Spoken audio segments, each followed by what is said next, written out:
Ya, betul sekali. Alis, bulu mata, apa lagi yang tahu? Ya, pupil. Jadi bagian-bagian luar mata itu ada alis, bulu mata, lipatan mata, pupil, selaput pupil, dan iris. Dari keenam bagian tersebut ada yang tahu fungsi dari bulu mata?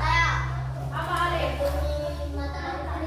Ya, betul sekali. Jadi fungsi dari adanya alis adalah untuk melindungi mata kita dari adanya air atau keringat, misalnya keringat yang jatuh saat kita bermain, agar tidak masuk langsung ke dalam mata, maka dilindungi oleh alis. Kemudian bulu mata.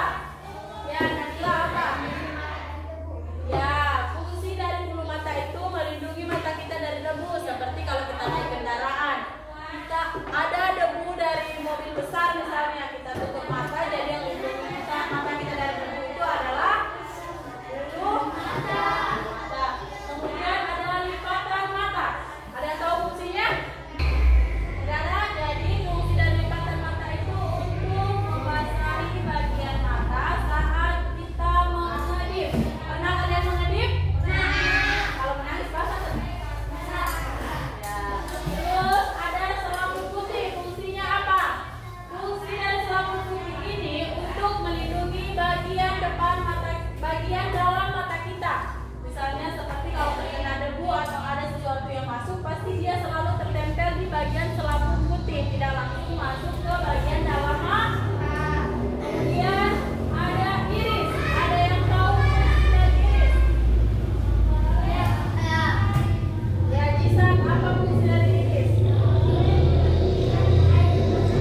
Ya, fungsi dari iris itu mengatur jumlah cahaya yang masuk ke dalam mata, di mana yang terakhir itu pupil. Ada yang tahu? Kalian tahu yang mana bagian pupil di mata kalian? Ya, betul sekali yang hitam. Jadi pupil itu fungsinya sebagai celah atau tempat masuknya cahaya ke dalam mata kita. Sebelum masuk ke dalam cahaya ke dalam mata kita itu ada iris dulu. Iris yang mengatur cahaya yang akan masuk, kemudian pupil sebagai tempat masuknya cahaya. Sampai di sini ada yang mau ditanyakan? Paham? Jadi tadi sudah Bu Guru jelaskan kalau pupil sebagai celah tempat untuk masuknya cahaya, di mana pupil ini dapat membesar dan mengecil. Pada saat kita berada di tempat yang terang atau berada di luar ruangan, maka pupil kita akan mengecil. Kenapa? Karena agar cahaya yang masuk ke dalam mata kita tidak terlalu banyak. Kemudian sebaliknya, apabila kita berada di tempat yang gelap atau misalnya di dalam ruangan, pupil kita akan membesar. Kenapa membesar? Agar dapat menangkap cahaya lebih banyak lagi karena kondisi ruangan yang gelap. Selanjutnya yaitu gangguan pada mata, penyakit atau gangguan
Assalamualaikum warahmatullahi